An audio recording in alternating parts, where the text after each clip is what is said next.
my face, smiling at the thought of a warm embrace. Looking for a friend that I can't replace. You might be the one, so I'm gonna say I've been on that love drunk prohibition, but thinking that you might be my new addiction.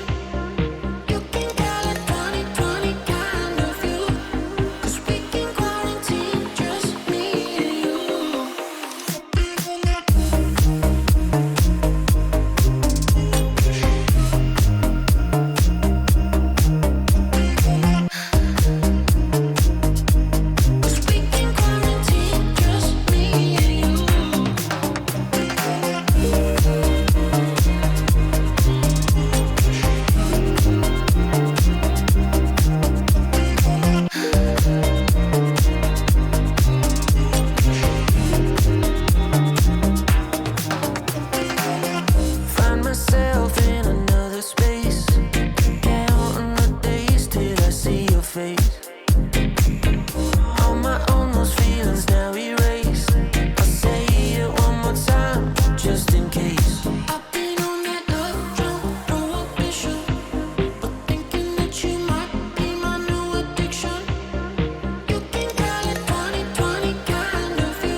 Yeah, I'm lost and numb, cold to the touch.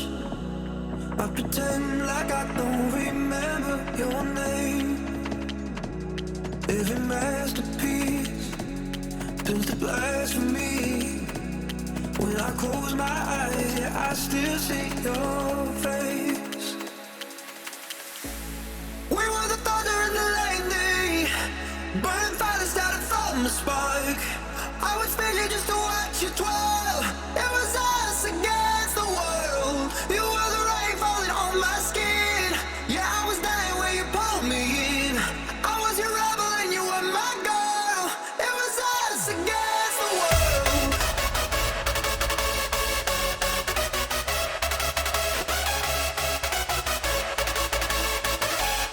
It was us against the world.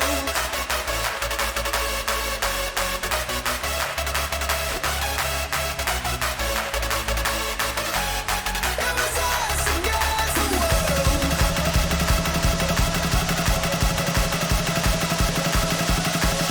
I was your rebel and you were my girl. It was us against the world.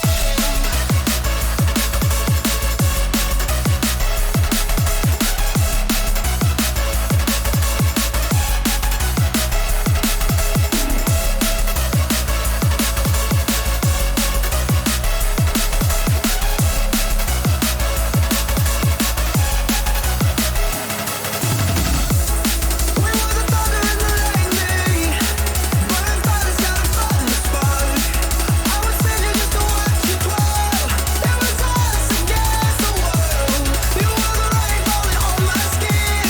Yeah, I was dying when you pulled me in. I was your rebel and you were my girl. It was us against the world.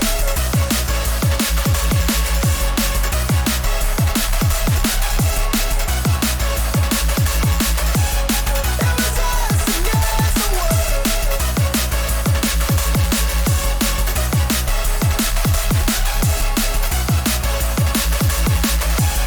It was us against the world.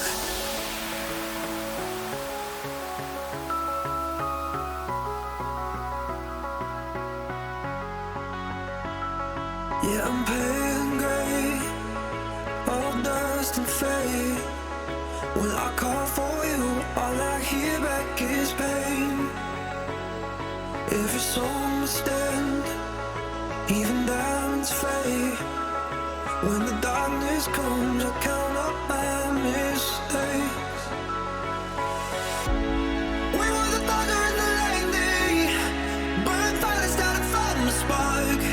I would spend you just to watch you twirl. It was us against the world. You were the rain falling on my skin. Yeah, I was dying when you pulled me in. I was your rebel and you were my girl. It was us against the world.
running away from the past I left behind.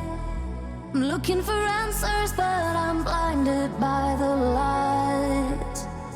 I'm lost in the music and I stay here for the night. I promise I'll be gone in the morning, out of sight and out of mind.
conversations would result in nothing.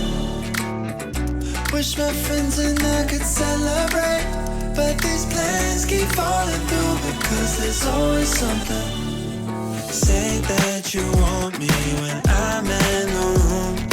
Then when I ask you, tell me it's too soon. Guess all your words were too good to be true. I'm done waiting, sick of saving all my hope tonight, 'cause your empty promises don't satisfy. No more compromise, 'cause I don't need you to act like we're alright.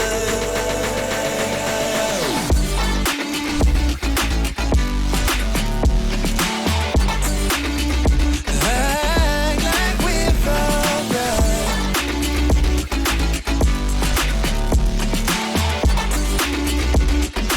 Act like we're alright. Call your number, never pick it up. Even though last week you said we spend the day together. Say sorry, but I've had enough. It's a toxic situation, you can't make it better. Say that you want me when I'm in the room. Then when I ask you, tell me it's too soon. Guess all your words were too good to be true. I'm done waiting, sick of saving all my hope tonight, 'cause your empty promises don't satisfy. No more compromise, 'cause I don't need you to act like we're alright.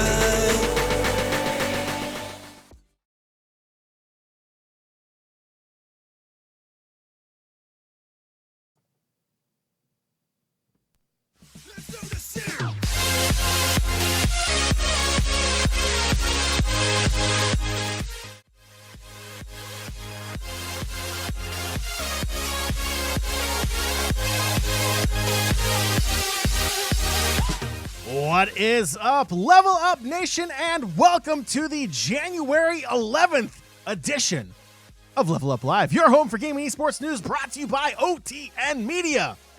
Got through that in two breaths, Joey. That was pretty solid. My name is Fiasco. You can call me John. We're all friends here. And that dude next to me, despite what the U.S. Department of State says, he is still the king of the courtside. His name is Joey, and he is here once again. What's up, buddy? I'm doing all right, John. Not feeling super great today. Still trying to get over this lingering cough from the COVID days of December. But hopefully it's on its way out. It's just today has been a tough day, so might be a little bit of a struggle to breathe on the show today, but I'm hoping we're getting on the better side of things. Joey, don't feel bad. The reason why the Twitch feed is a little delayed is because my nose decided to do the best impression of your morning shower, where it just falls from the faucet. So yes. So Joey, you're still slightly COVID. I'm still lightheaded from all the blood loss. But Joey, nonetheless, we are here. It is time for Level Up Live, which means I'm talking to you, whether you're watching here on Twitch or on the podcast. It means you should be following the show on social media. Level Up Live is available on Twitter and Facebook at LvLUp Live. That's at LvLUp Live. And while you're on Twitter, follow Joey for all of his spicy takes. This dude is breaking news left and right. Find him at Courtside King. And then for everything he gets wrong, make sure you follow me, Fiasco, because I will point it out on Joey's feed. And then we'll go a little back and forth. It's a lot of fun. So Joey at Courtside King, myself at Fiasco. And of course, the show at Level Up Live. And Nation, as always, if you do wish to listen to the podcast version of the show, LvLUp Podcast is available on Spotify, iTunes, Google Play, and Stitcher. And since you're listening on the podcast, leave us a really cool review. We do like reviews a lot. You provide us feedback. We like feedback. We want to make this show as great as it can possibly be for you, our viewers and listeners out there. So please, feedback is always appreciated. All right, Joey. I am so lightheaded. What are we talking about today on January 11th? Absolutely, guys. Diving into a couple bits of gaming news from Star Wars to Halo, and then from there, we're diving hot and heavy into Riot Games. We're talking about their stream on Friday that covered League of Legends, Legends of Runeterra, pretty much all of those Runeterran-based games. And then today, they had a stream about VALORANT, What does episode 2 mean? Who's coming in as the new agent? What are we diving into? When are we getting the next map? Good stuff like that. So a very Riot Games heavy topic wheel overall in a sense. But it should be good, John. I mean, when we look at Riot, tons of players, tons of games, tons of great concepts, and that will not change here in 2021. All right, Joey.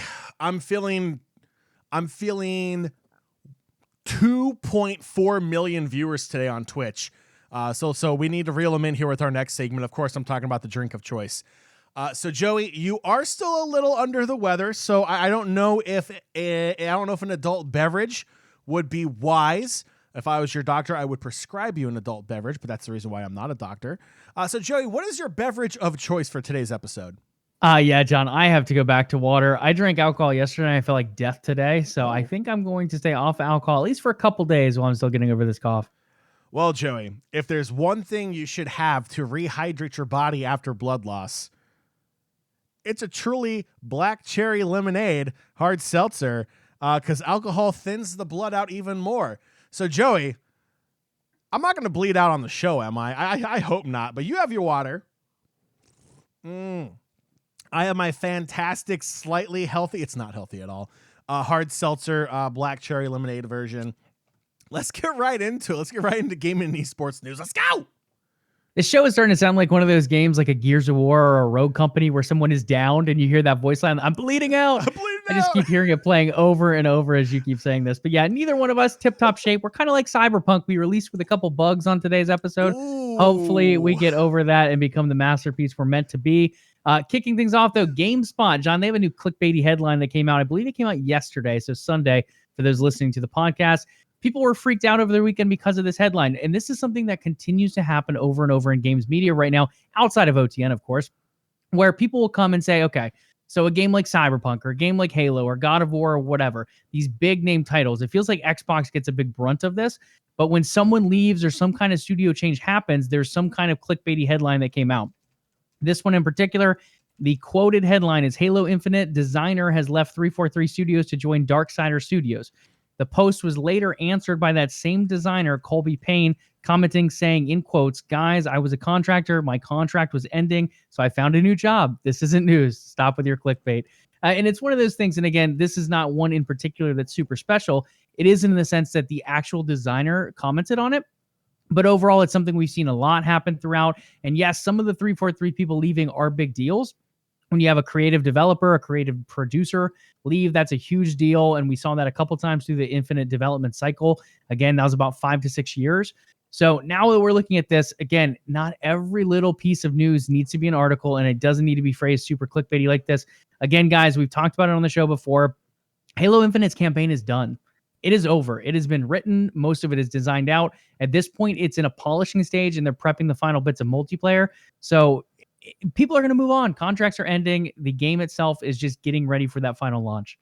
Ladies and gentlemen, breaking news. Joey has joined Xbox. Scroll down a little bit. The Game Pass. Again, he's re-upped his subscription. So sorry for that clickbaity headline. It was a little misleading, right? Yeah, I hate clickbait crap. You know, I want to use stronger language. I really do. It's a family show. Clickbaity, I mean, it's literally to get clicks. That's all it is, and that's how people get paid. It's by how many times their article gets clicked on. So they just absolutely bait you to death with these horrific titles that get you like either like it plays to your emotion. You know, if it's a game you're really looking forward to and they say like, oh, there's a massive setback, and it's like the green looks more like blue, and you're like, oh, that's not that big of a deal. That's an easy fix. Like, why is it all clickbaity and whatnot? Like, YouTube is prime for this with all like their thumbnails and everything. It's like, oh my gosh, I can't believe this happened. And you're like, what happened? And you have to watch 18 minutes of the video before they even get to it. Yeah, I think I speak for the entire world. Stop with the clickbait. It's just trashy. And especially in today's day and age right now with COVID going on, we know games are going to get delayed. We know studio contracts are going to end maybe prematurely or whatever. This one in particular is no news. There's nothing with this. Guy finishes job, completes job at company, moves on to new company. Happens all the time in the games industry. This is no different.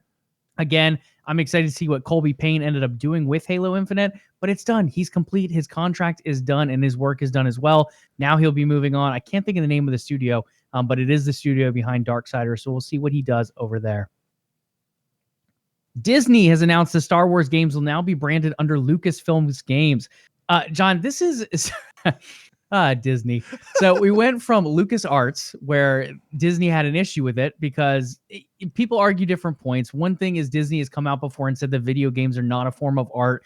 That had a huge uproar. So eventually, whether they're tied or not together, they did end up moving LucasArts away from that name and just got rid of the branding of Star Wars video games with an overarching studio. Now, a couple years later, you have games like Star Wars Squadrons that sold decently well. You have games like Jedi Fallen Order that did extremely well, pulled in Game of the Year awards. You've seen Battlefront 2 kind of have a reemergence after the loot box scandal in a sense. So Star Wars games are on the rise. You have new Star Wars movies. You have The Mandalorian popping off.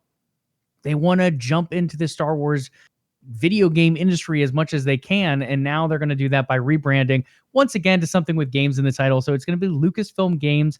And just one other note on this, Sean, before you take over this part, EA's exclusivity agreement for Star Wars games does come up on 2023 as the year. So a couple more years down the road, EA will keep that exclusivity license, but after that, they can renegotiate to maybe not make it exclusive anymore. Disney, you have the money to buy EA out of this contract. Just buy them out, please. Nobody wants to do business with EA. Whether it's loot boxes, whether it's just, oh, here's a game that has some content, but obviously not enough content to justify its price tag. No, we're not going to support it going forward unless there's absolute backlash from the gaming community. Oh, what's that? There's backlash from the gaming community. Squadrons. So, first off, switching to Lucasfilm Games, yeah, I mean, that's Disney backtracking like crazy.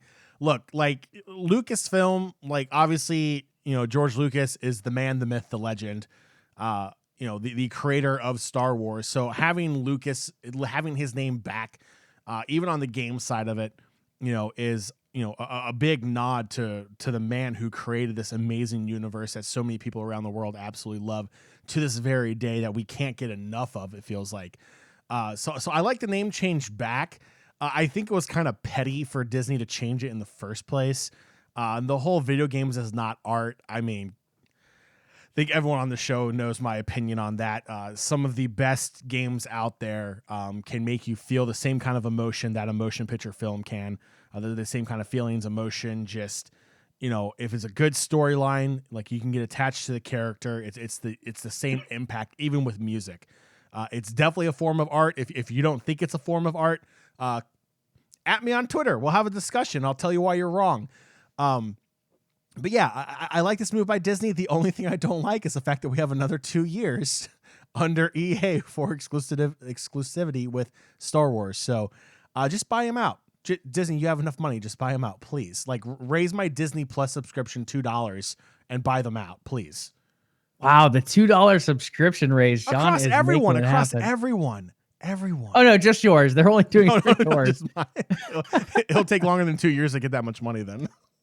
EA. Yeah, I mean, okay. EA. I think EA has its pluses and minuses. I mean, on the Star Wars side alone, I think Squadrons left a lot to be desired. I think a lot of the maps feel a little bit cookie cutter. They threw some meteors in here and there, and it becomes a different map because it has a few extra meteors and a different background color. Like, probably not.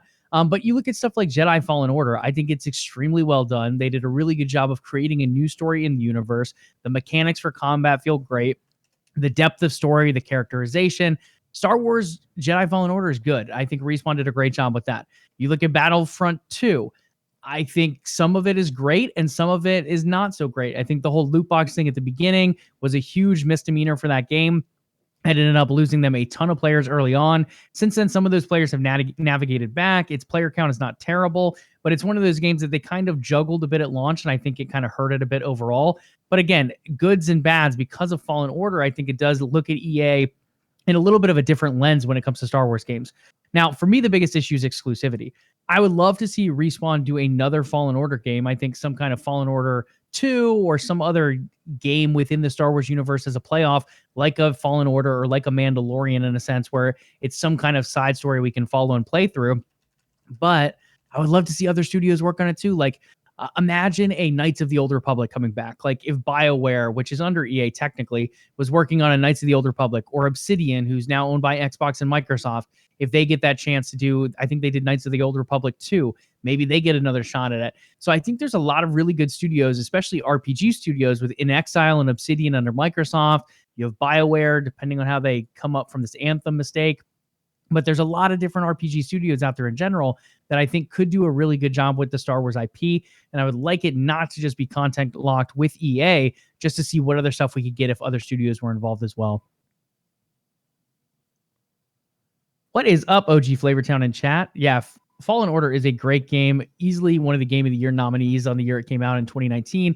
The Game Awards is funky. It's one of those games that kind of got caught up because it came out late November. So it should have been a 2020 game, but they kind of get forgotten if they release late November. So it got a little bugged there. But overall, I think John and I both rate it pretty highly as a Game of the Year contender.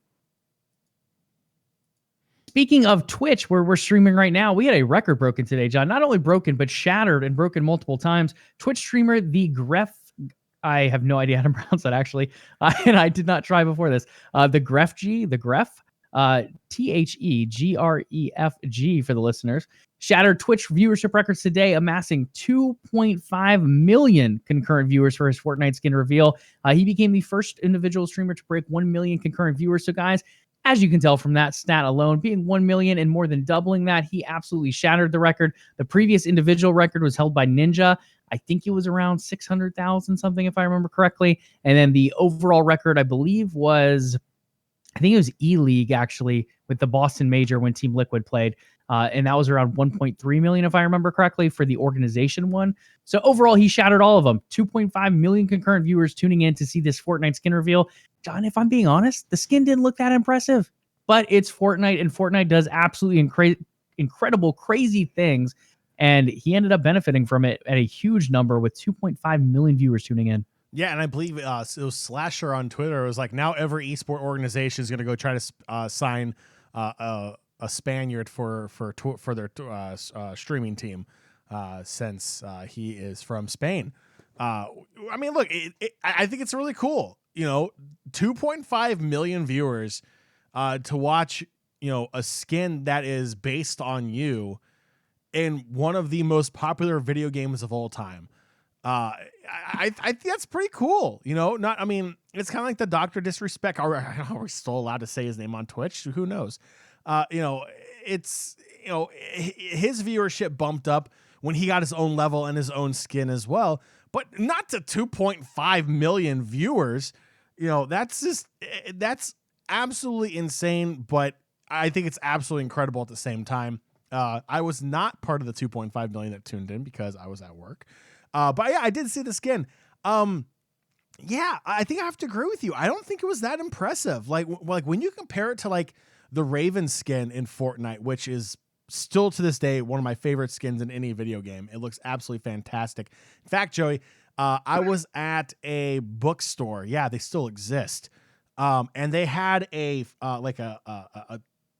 11-inch figurine of the Raven from Fortnite. The only time I've almost bought a Fortnite product, if it wasn't like $85. But it looked fantastic. I think that was like one of the best skins. And that's really the skin that I compare everything to. This falls way short. So congratulations on the viewers. Sorry about the skin not being too hype. Yeah, I mean, the skin's not bad. It's not one of those. I like the Raven one too. I think the Mandalorian skin was really well done. There's a number of really good skins that Fortnite has released.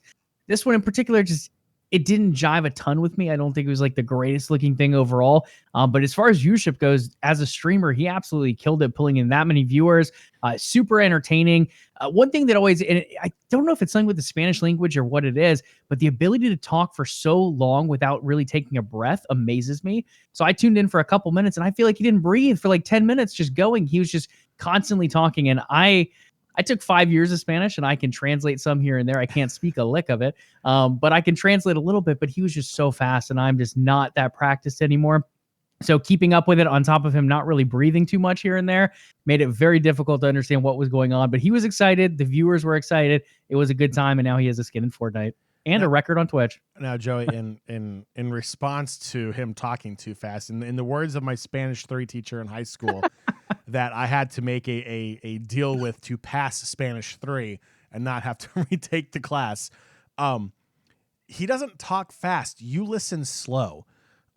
So I don't know if that was a dig at me at the time in Spanish 3, but I will use that, sir. He was not talking fast. He was just talking. You're just listening slow. That's just what we're gonna. I mean, in a sense, it kind of is a little bit like me trying to translate it in my head is not going to go very quickly unless he says stuff like "hola." I don't really catch on too quickly here and there. And then the whole conjugating verbs thing, then it's got me thinking a little extra. So yeah, it becomes like almost like watching anime with subtitles on super fast mode, except doing that without the actual visual aspect. Okay, this is derailed. I just got this great image of Joey sitting on his couch watching anime at 2 times the speed. And of course, like you have all those stereotypical voices in it. Then Joey's trying to read the subtitles as they're flying by and just 8,000 times. He's like, I caught 4 words. What's the plot? I don't understand. I think I heard waifu. That's about it. It's like, Joey, just stop. Just go back, rewind, and watch it at normal speed. Or even slow it down. Then, you might learn something. Who knows? Yeah, it was an experience. But the lesson learned here, great viewership, pulling in big numbers. Fortnite still pulling in a lot of those numbers as well. And me needing a little practice up on my Spanish are definitely 3 keys to pull away from that one. En fuego. En fuego. That's on fire, right? Very good. Hey, look at that. Muy bien. Muy stupido. We're going to turn LvLUp into a bilingual stream tonight. No. Fridays, Riot Games stream preview the year ahead for Runeterran-based games. For those of you who don't know, that's your League of Legends, Legends of Runeterra, Wild Rift, the mobile game, Teamfight Tactics, Runed King, kind of. It's going to be a story from Riot Forge. I feel like I'm missing one. What am I missing? I think that's all. That is all of them. All of them that are announced so far. There is a fighting game coming. There is an MMO in the works, and there's a couple other games you guys will hear more about pretty soon. But for now, diving into what they said about League of Legends, John, we kicked things off with a new cinematic. I would say played on the show, but it is quite long, so you guys can check that one out. In the cinematic, we kind of saw a little bit of the Runed King and Shadow Isles kind of emerging their way onto areas of Runeterra. It showed Lucian, it showed Senna. Karma made an appearance in there, so a couple different champions you haven't seen in too many other shorts before. They ended up finding their way into this one. And then on top of that, the 154th champion coming to League of Legends was revealed and predicted on LvLUp a few weeks ago. And that is Viego, the Runed King. He's also going to be the antagonist of the soon-to-be-released single-player, I believe it's turn-based as well. Yeah, it is. RPG Runed King. So that's going to take place in a little bit of like a Bilgewater/Shadow Isles area. And we are going to get that new champion. Again, John, I know you wanted them to cut off the champion making, but you are going to get champion 154. And if anything, he does look kind of BA. Does he though? I mean, you don't like the look of him? I do kind of like the look of him. He's very goth emo in my opinion, which I'm I'm okay with. I'm trying to pull their Twitter page up here real quick. Oh. Yeah, I mean, he kind of has like a similar color scheme to Callista, kind of like that greenish blue color scheme. Isn't he like related he has a nice to Callista? Crown. He's like supposedly don't know related to like Vladimir and Callista, and I don't know. It was something weird. Oh, apparently John has read up on his backstory. Not. I actually don't know too much of his relations.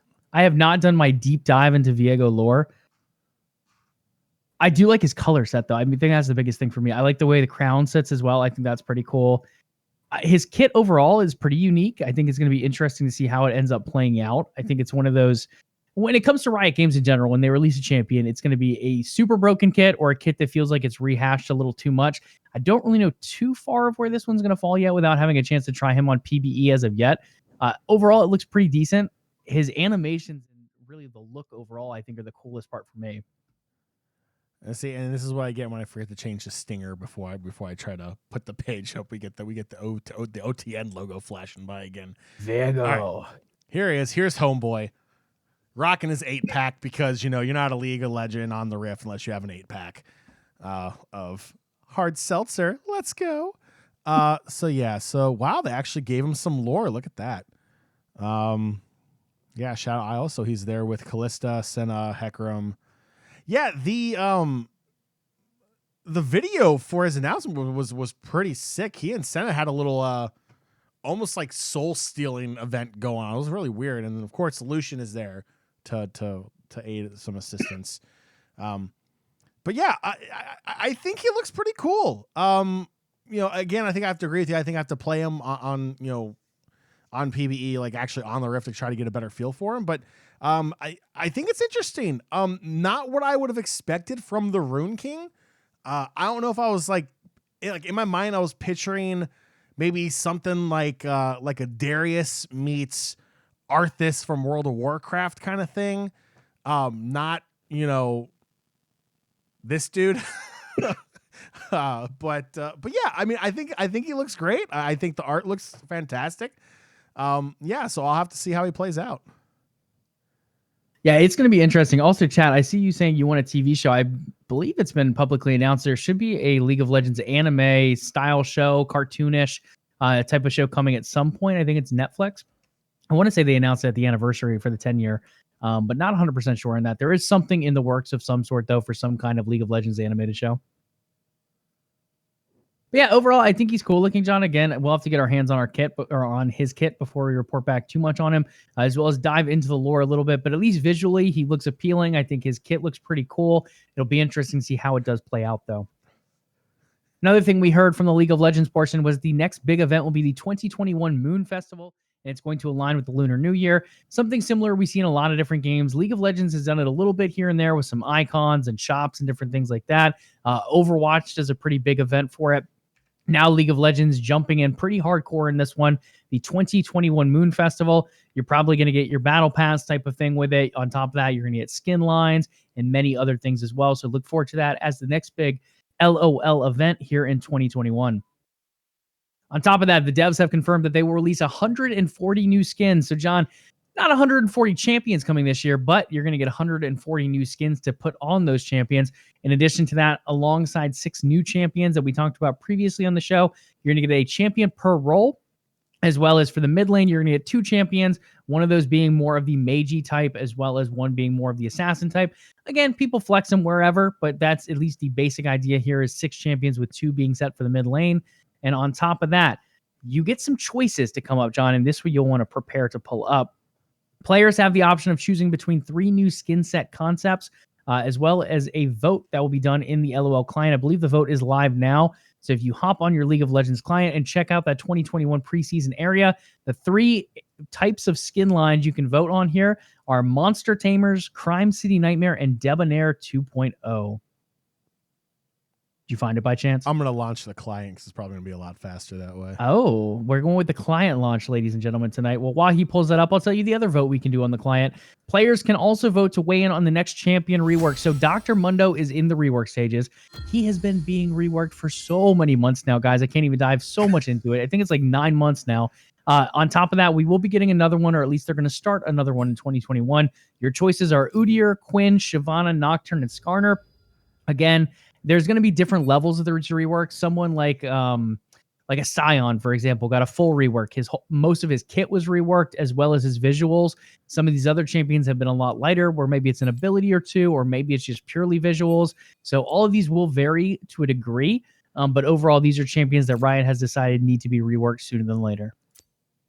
I'm being bullied by chipmunks on.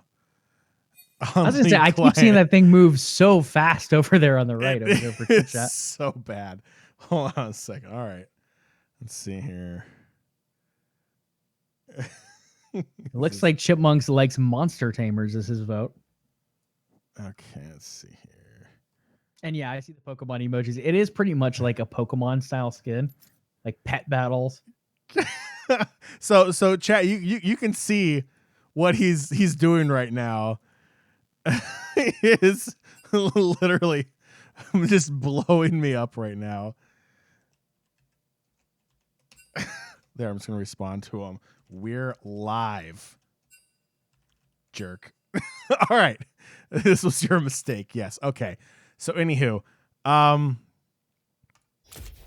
let's see here. Okay, Joey, where am I going to vote here? I think click enter. I can barely see your screen. Oh, good. Or explore. Try explore. Explore. Choose a champ update. Yeah, we can go with that one first. Okay, cool. So Let's again, do this guys, one these are first. the 5 champions, and it has a little bit of a breakdown. It's a little small to see on here. If you just want to read through this quick, though, John, All right, since so it we're looks here. like Skarner, which would be a visual and theme update, keeping his ult, rebuilding the rest. Nocturne, embody a living nightmare, aka my life. Keeps his iconic ultimate, which would be pretty sick. Everything else gets changed as well. Quinn, let's see, that's a gameplay and theme change, more teamwork with Valor. Shyvana, amplify dragon warrior theme, make dragon form more dragony. Thank you, Riot, for that incredible update. Appreciate it. And some guy named Udyr, visual updates, he's a big burly dude. Make every form feel useful. Again, a lot of information coming from our lords and saviors over there at Riot. So Joey, is there one that you're leaning towards that needs a little bit of a shakeup here? For me, there are 2 that needed a lot more than the other 3. With Nocturne, I think he's still playable. I think he has a part in the meta.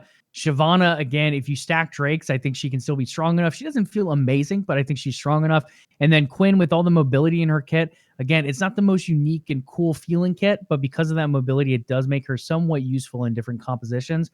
So for me, it's Skarner or Udyr.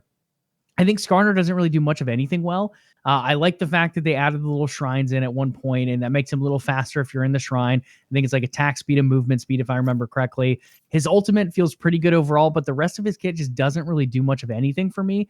When it comes to Udyr, again, I hate the way they word things, but I do think Riot's right. The forms just don't really feel, I guess, unique, but also like powerful. There's just not too much to them. Like, okay, you're in a turtle form, so you're going to take a little bit less damage because your defense is up, or you can attack a little faster, or you get your stun with your bear form. Like, it's not bad, but it's just not the most appealing for a feel of a kit that I would want in there. So I think I would personally vote Skarner or Udyr. I think personally I lean a little bit more towards Skarner as well, just because his kit feels that bad outside of the ultimate. I think Udyr's still usable, but again, I think both of them very heavily need reworks. So Joe's going Skarner, so I'm going to go Udyr, just to be different. Vote. Done. I voted. All right, Joe. Over to the skins, good sir. So your skin choices, there are 3. You have the Pokemon trainers, the monster trainers, Crime City Tamers. Nightmare, and Debonair 2.0. They're monster tamers. What did I say? Trainers.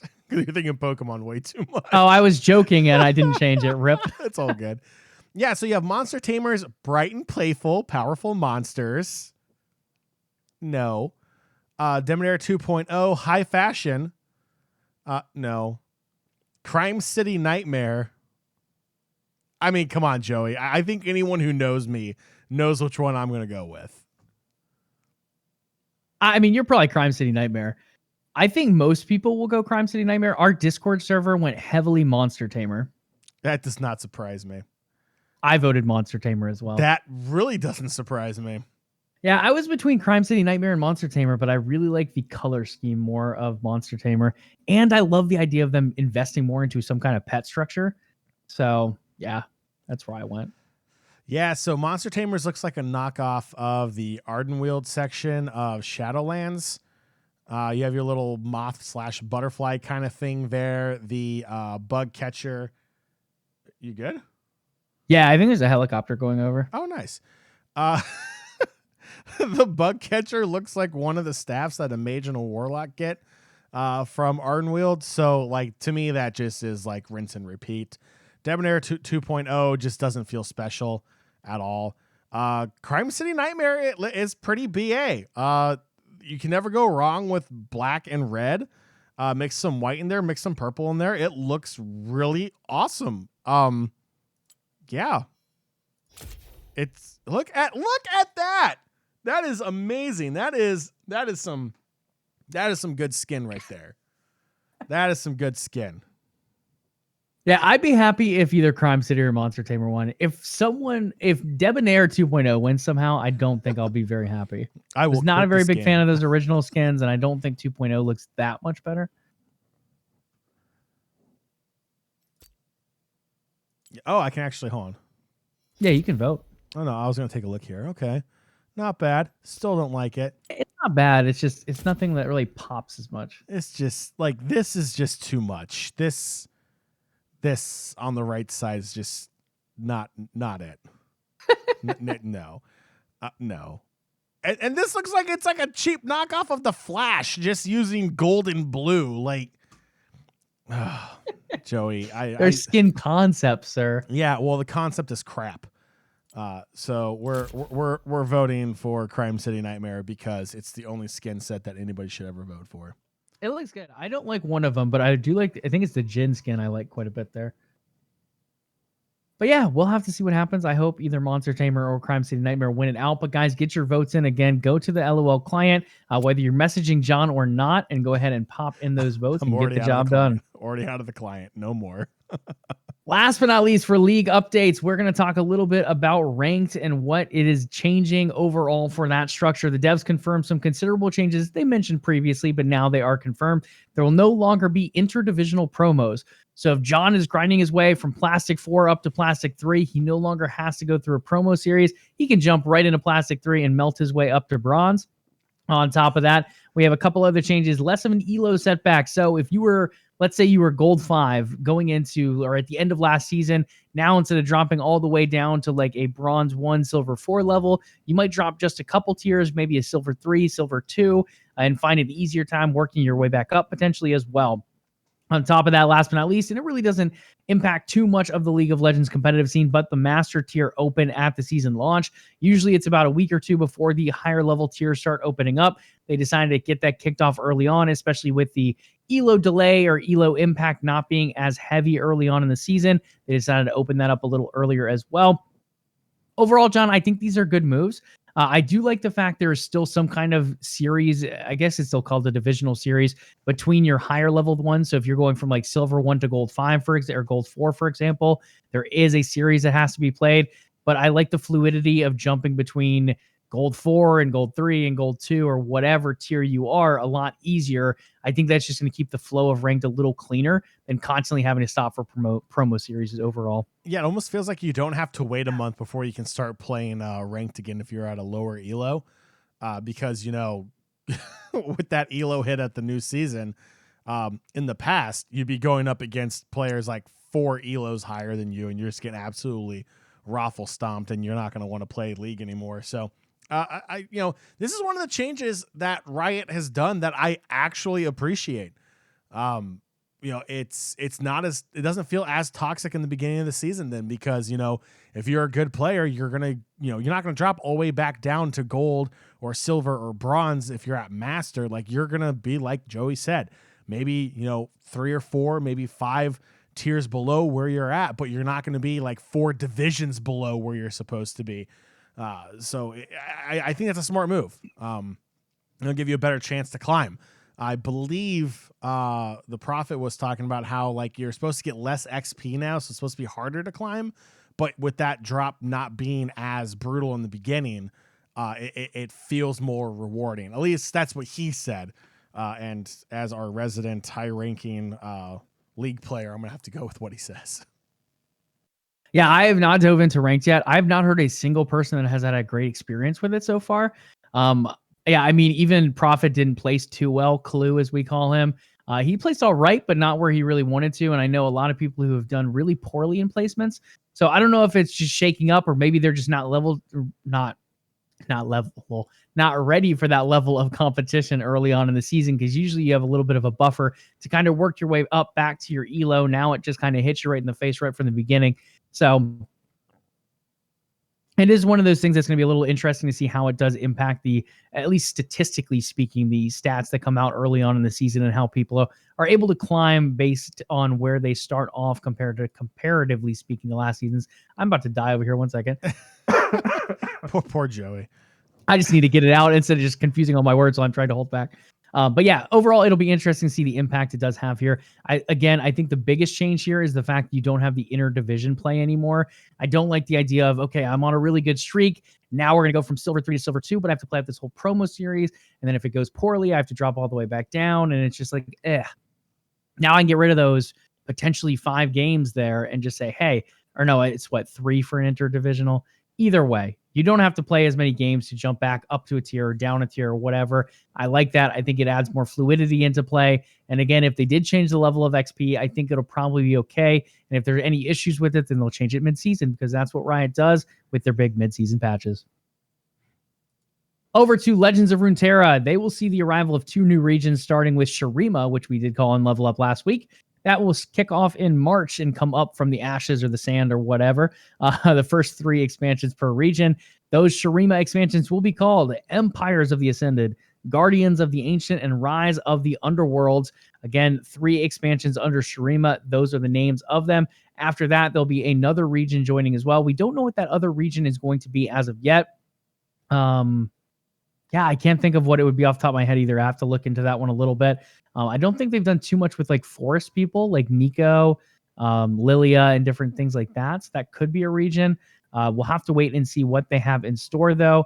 On top of that, we are going to get a new champion in Aphelios. He'll be coming on February. And then last but not least, and this one, John, I think might interest you the most. Again, I know you're not a huge card player outside of some Hearthstone here and there. Oh, God. But in a new collaborative experiment will be headed to the laboratory this week in Legends of Runeterra. That is going to pop up on January 13th, and it's going to allow players to have a little bit of a PvE experience. One of those cool things, and I think Hearthstone did do this before, where you can kind of join in and not necessarily go constantly up against your opponent like you would in a ranked ladder or to test decks or whatever.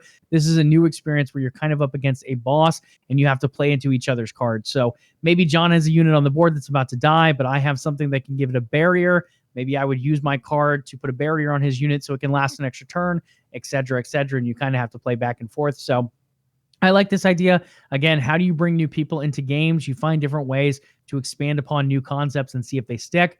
This, to me, is another good one and another way that Legends of Runeterra just continues to be innovative and trying to find ways to branch out and bring new players in. So I don't know how it'll be, but if you guys are interested, the co-op experience, again, launching January 13th for the first test. Keep your shield, Joey. I don't need your charity. My barrier, you mean? Whatever. Please. Shield barrier. Charity, I don't need it from you. No charity indeed, but maybe you do need me to stay away from your characters in teamfight tactics. Yes. Because I'm about to pick up that BF sword on the new carousel thingy that I think it's called carousel, right? I have not played TFT in a hot minute. This is going to mark the halfway point, however, for the Fate set, though. The Festival of Beasts, it will be named. Maybe it goes to that Monster Tamer thing a little bit here and there. It's set to arrive with patch 11.2 on January 20th, and set 5 is scheduled to drop a little bit later in the spring, probably around April is what I've heard projected, and it will have a good versus evil theme to it. Take that as you will. It kind of sounds to me like it's aligning a little bit with the events we're seeing in the lore of Legends or Legends of Runeterra, League of Legends, Runeterra in general, where you see stuff like the Runed King coming into the land. Maybe that kind of plays into this a little bit, but right now they're looking at a good versus evil theme of sorts. On top of that, there's a new mode headed to TFT in the spring as well. That is going to be turbo mode, which this has me written all over it. It's pretty much playing TFT, but much faster. So it's, if you say, I would say a regular TFT game lasts probably what, 25 to 30 minutes, would you say? Yeah, probably closer to 30 to 35. Okay, so we're going to say around 30 minutes for a TFT game. This turbo mode is supposed to be a faster experience. So if I had to estimate, I'd say it's probably going to be 10 to 15 minutes. And I would probably say it's directed at 2 different types of audience. One, the people who play TFT between league games. Maybe John just gets done with a league game. He's waiting for me or the Prophet or whoever to hop on. And he's like, okay, I have some downtime. It's not enough time to play an ARAM, but it's a little too much time just to refill my drink. So maybe I'll play something like TFT. Now, something like this could fit that area. Instead of going a full 30 minutes, if it's 10 to 15 minutes, it becomes something easy to pick up. The other thing that I think this really impacts is mobile gamers. If you look at someone who's on a bus or a metro or just trying to go somewhere or is waiting in a dentist's office, something that has just a little bit of downtime, but not 30 minutes of downtime, I think a turbo mode could really benefit them as well. So I'm excited to see what this means. It will be dropping with set 5, that good versus evil set in the spring. And on top of that, set 6 will also come out this year and is set for a fall release date. Anything else on TFT? I know you were super excited for TFT Mobile. Have you kept up with it? Because I have not. I have not. It's still downloaded on my phone though, and my tablet. So there you go. It's better fate than some of the other mobile games I've received. But no, I'm planning on getting back into TFT again. I just need to put aside the time and dedication and just go with it. So it'll just take time. We don't have to jump too much into this, but and it could just be me. I like the original set the most. I feel like all these sets, and I get it, they're trying to keep things fresh. They're trying to make things interesting. Just for me, the base set where you didn't have all these crazy skins involved, you had basic classes and characters and all this stuff, but now it's just everything is so different. And then, okay, now we have this Callista variant because she has a fire-based skin or whatever. It feels like they've just put too much into it for me. So it's kind of lost that simplicity fun factor and now becomes a little bit more work than I wanted it to be. I'll be honest though, I don't mind it. The one thing I don't like is when they use splash art that's not actually in the game. And they're in a skin set that they don't actually have. Cause then I'm looking at this like, one, it's a smaller image. So if you can't tell from what that image is or what that thing is on the board, you don't know. Like you have to figure it out. It's like it's not as quick. Whereas before, like if they're using the base skin, you're going, okay, cool. I know exactly who this is. You know, I've seen it for years. But as soon as you put them in and you use a splash art that doesn't really exist on the Rift, that is not available to be purchased in the shop, like you have zero exposure to it except in TFT, you're just kind of like, wait a minute. What champion is this again? Like, I don't understand. Like, it just, I don't know. That's just me. Maybe I'm the only one that has that issue. But there's times I look at it and I just go, you know, I just can't tell what champion this is. Like, and like, I have to go out of my way to click on it, get the name, and that's burning up your valuable time to make moves on the board or, you know, rotate your shop to find a different champion or, you know, put your items on your players on the board. So it just takes so much time to go out of your way to constantly figure out, you know, who you're going up against or who's building what, especially if that splash art is just only to TFT and there's like no similarity to anything else that champion has. Yeah, absolutely. And I'd be curious to see what the TFT numbers look like. I know they dropped considerably at one point with some of these sets.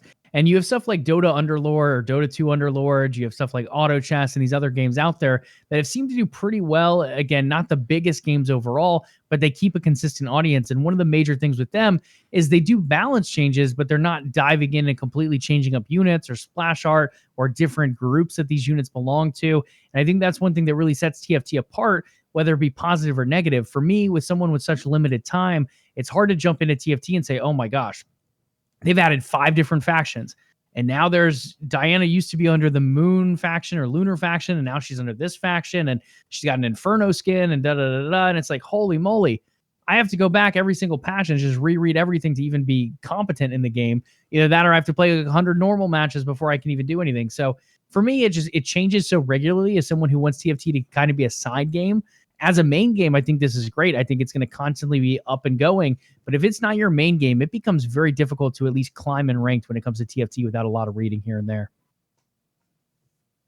Wild Rift. This was the one prediction John and I were way off on, and mainly me. I said this was going to come out very soon because it's released in every major region except for North America and South America. Guys, it is not coming anytime soon. We have to wait another 2 months at least. March 2021 is the estimated release date. This has been out in Europe, which was the last region to be added since the beginning of December. So we're looking at almost a 4-month stretch before North America and South America end up getting this game in their hands. And on top of that, they're continuing moving forward. So you're getting more and more champions being added. You are going to get a ranked season that did kick off last week. So every other region in the world is now into ranked. They are getting their game going. So when it comes to North America, they are going to be a little bit behind the train when it comes to Wild Rift coming out. Again, they're set for a March 2020 release date. No exact date as of yet, just we know the month. For those playing Wild Rift right now, for the European listeners, Timo, Lulu, Corki, Tristana, and Kennen will be headed your way in a new upcoming Yordle Expedition event. For the Americas, you got a few more months to wait. It looks like March 2021, pending any kind of COVID changes, will be the release date in the Americas for Wild Rift. We want Yordles. We want Yordles. Everyone hates Yordles, and I don't know why. They're great. I like Yordles. I'm a big fan of Yordles, except for Timo. Not a big fan of Timo, but the rest of them, big fan. Wow, sir. You cannot discriminate one Yordle. It's you accept Yordles or you don't. Okay, technically, we're going to play a little trivia here, just spontaneously. There is one Yordle that is not showing up on this list of Yordles, and he's technically not a Yordle in the lore anymore. You know who it is? Ziggs. Oh, I didn't think about Ziggs, actually. Is he considered a Yordle? I believe Ziggs is a Yordle. That was not the one I was thinking of. I don't know if Ziggs is a Yordle or not. He looks like a Yordle, kind of. Hold on a second. We're going to We're doing it to the live. lore. Let's see here. That was not the one I was thinking, but you could be right as well. Let's see here. Yordles. This is one thing I did not think we had to prepare tonight. Ta-da! A list of Yordles. Yeah, seriously. Like, who would have thought we needed? Okay, what the frick? This is not right. This has Fizz listed as a Yordle. There's no way Fizz is not a a Yordle. Yordle. He's a fish. Oh, that's another one too that I did not have. There's actually quite a few Yordles out here. This is some garbage. Let's see here. Yeah, this is not. No, I don't think this is accurate. So this is something that's interesting. So I was clicking on some champions earlier, and they're giving out races and everything. Like it's been added on to their content and lore page. But for Ziggs, it's actually not on there. And I'm checking some other ones. Like, I believe Heimerdinger is considered. Is Heimerdinger considered a Yordle also? He's listed on this too? Yeah, maybe. Oh, that's. No. Okay. So We'll have to figure this out. there's quite a few of them. A Moo was the one I was thinking of. A Moo is technically a Yordle in lore. I think that's been changed. Vigar is technically a Yordle. Apparently Kled is a Yordle. I don't know if I believe that one too much. Gnar is a Yordle in one of his forms, technically. Apparently Fizz is a water-dwelling Yordle in Bilgewater. So yeah, we'll have to have a Riot developer on stream to talk Yordles at some point. Seriously. Because they are crazy. But enough Yordle talk, John. Wild Rift comes out. America is March 2021. The rest of the world, you guys can jump in now, get your Yordle soon, and go ahead and hop into rank today. Esports, LOL Esports has officially announced the return of the World Championship. We talked about this before. They were looking at doing it again. They felt like China got a little bit gypped this year with the whole COVID thing coming out. So they weren't able to do a full-on event. They weren't able to hold in person. They weren't able to really impact any of China's economy as a result. So they both decided, Riot Games in China. I'm sure Tencent had a good part in that as well, being the majority owner of Riot Games. Came out and said, hey, we are coming back to China. We're going to do this once again. So Worlds 2021 for League of Legends will be held in China, and the host city this time will be Shenzhen. The whole plan is to do the 11th final there. Again, with COVID-19, who knows if it becomes COVID-20 with this new strand going around. Either way, whatever COVID ends up doing could end up having a huge impact on this. But as of right now, the plans are World Championship Season 11 2021 happening in China, host city Shenzhen. Anything else you want to talk about for League of Legends? I was pretty excited about the stream. It ran 50 minutes overall. They touched on 4 major games. I would have loved to see something a little bit more on the Rune King with this new like single player role play experience in a sense. But we didn't get too much on that. We did get a video at the Game Awards, and I think it's set to come out here probably March, April range of this year. So a little bit of a delay on that. And I'm excited for it. I wish we could have seen more, but I'm satisfied as well with what we already have information-wise. With that, guys, we're going to hop into Valorant, which is just about going to wrap us up today. Not too much left after that, but if you're a Valorant fan, this one is important. We do have a new agent announced. It is going to be Yoru. John, if you want to pull something up about him. Yoru hails as a duelist from Japan with a kit baked full of movement, teleportation, and flashes alike. Guys, this kit looks trippy. I mean, we've seen some of these agents in Valorant, and they have had some very unique abilities. Abilities that kind of went against a little bit of what Riot was originally aiming for as well, with abilities that have the ability to kill in a sense. You have stuff like Phoenix's curveball that gives a flash, but then you also have an ability that comes out and actually burns people as well as heals him. You have Jett's ultimate with her daggers, Molotov on Brimstone, and more and more. John is playing the video right now just to give you guys a look of Yoru. So he looks cool. I think his kit, I'm not going to say it's similar to, well, it is. It's similar to Jett's. It's got its unique parts, but it does kind of have, similar to her being from South Korea and being a duelist as well, a lot of that fast movement, a lot of those quick abilities to be able to find your way in positioning to eventually turn the tide in your favor. Again, this kit looks super trippy for Yoru. as you guys are seeing here on the screen. It is just, I see your face, John. Yeah, it's super trippy. Well, no, so it feels like several agents mixed together. It feels like Omen and his ability to transport and have smoke, but his smoke feels more like Phoenix's flash, which looks like it's causing a blind. So it just feels like it's like, and with the mobility, it's just like Jet, like you said. It feels like it's a really unhealthy combination of all the toxic abilities of those other three champions put in one. So yeah, I'm curious to see how this plays out. Like it looks good. I think in the right hands, this could be a very broken agent. Yeah, it's just, it kind of has that Reyna feel to me, not necessarily in the kit, but in good hands, Reyna can just obliterate a team, just the way she uses her invis or her drain. And I feel like Yoru, not necessarily having that ability in and of himself, but having so much movement in this kit and really the ability to gather information based on that movement, that I think he could have a huge impact, especially in the higher levels of competitive play.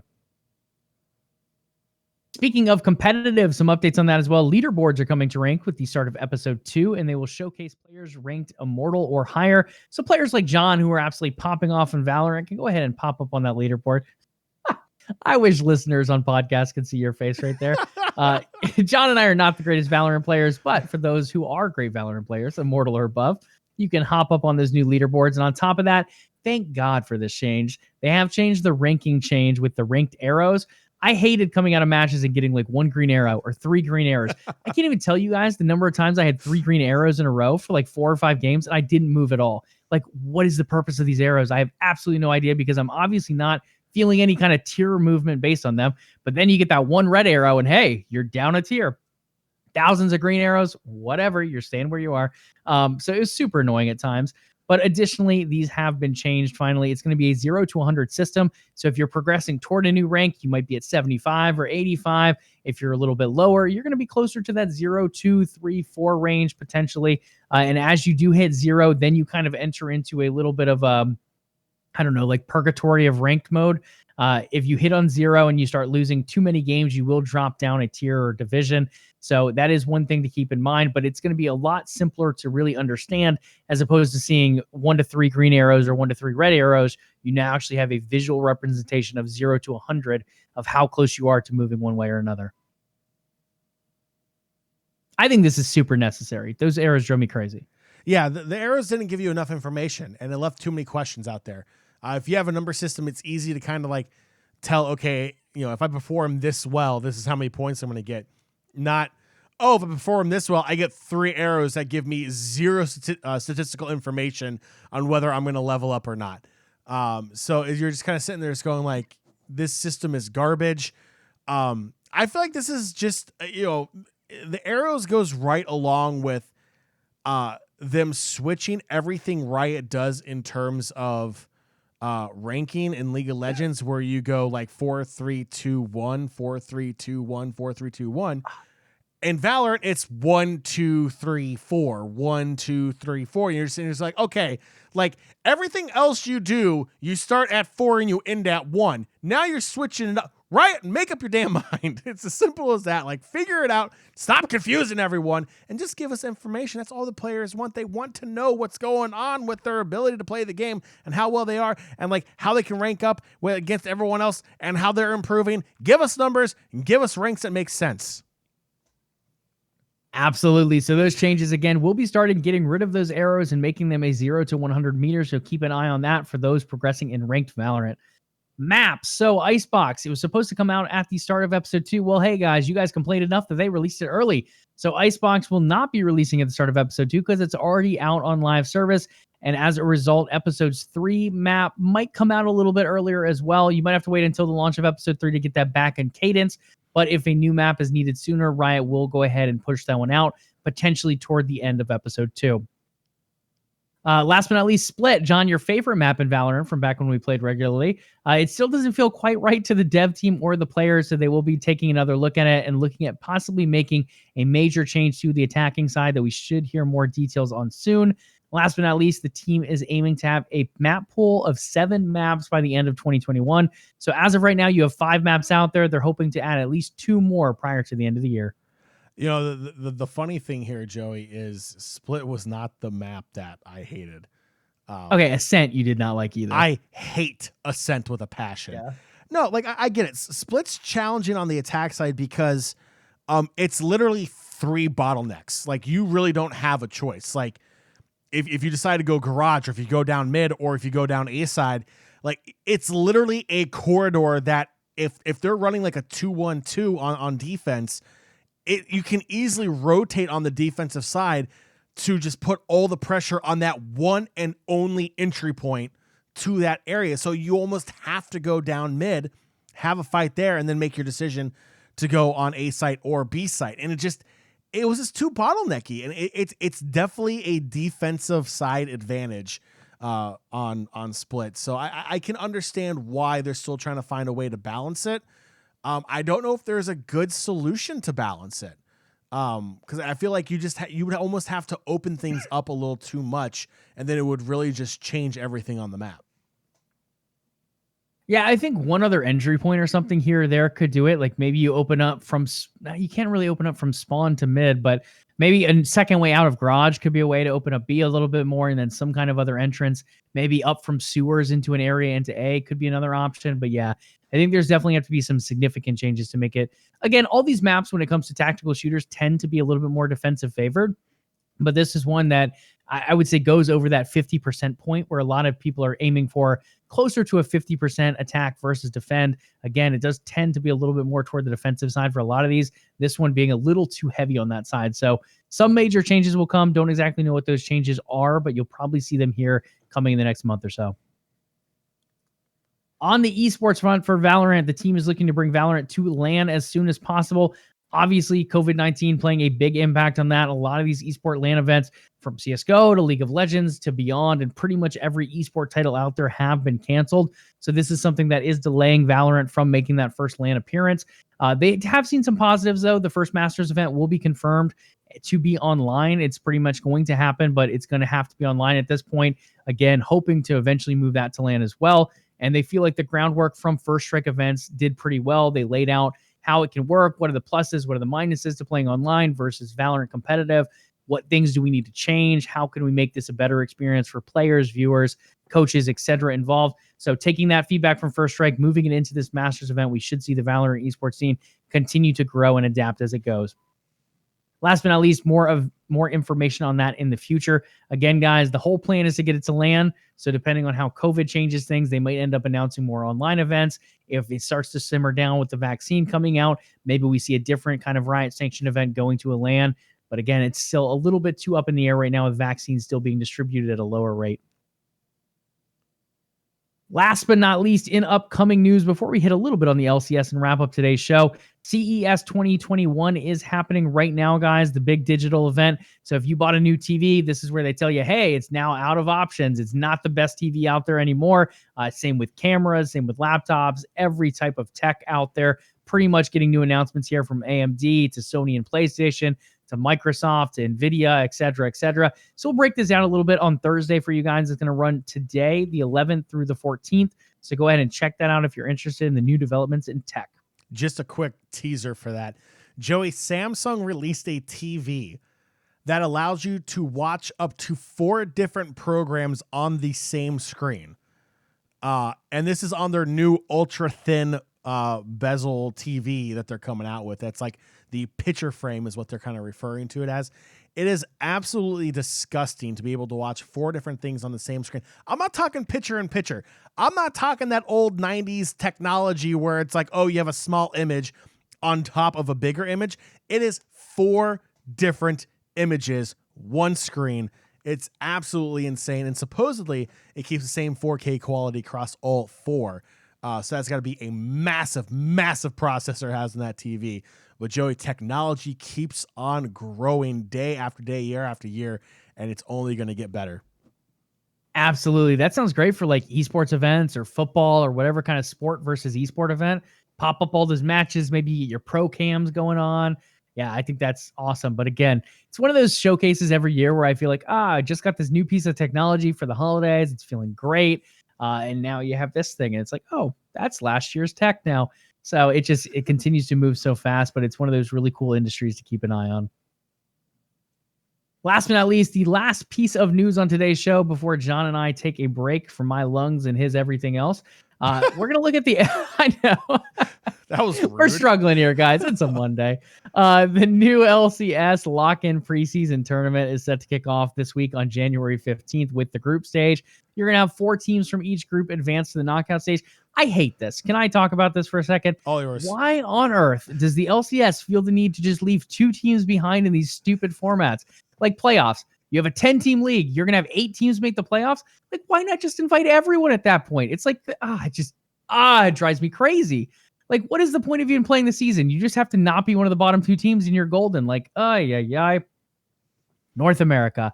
But yeah, so that's what it's going to be here. Once again, they really like this format where everyone moves on except for these 2 poor teams at the bottom that probably would have lost first in a bracket anyway. So whatever.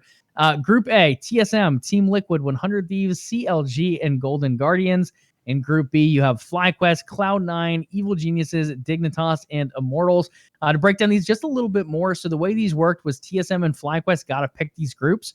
TSM would pick whoever would go into FlyQuest group, and then FlyQuest would pick whoever goes into TSM's group. Based on this timeline, I would assume that FlyQuest picked first. I don't know, though, because TSM finished first overall, didn't they?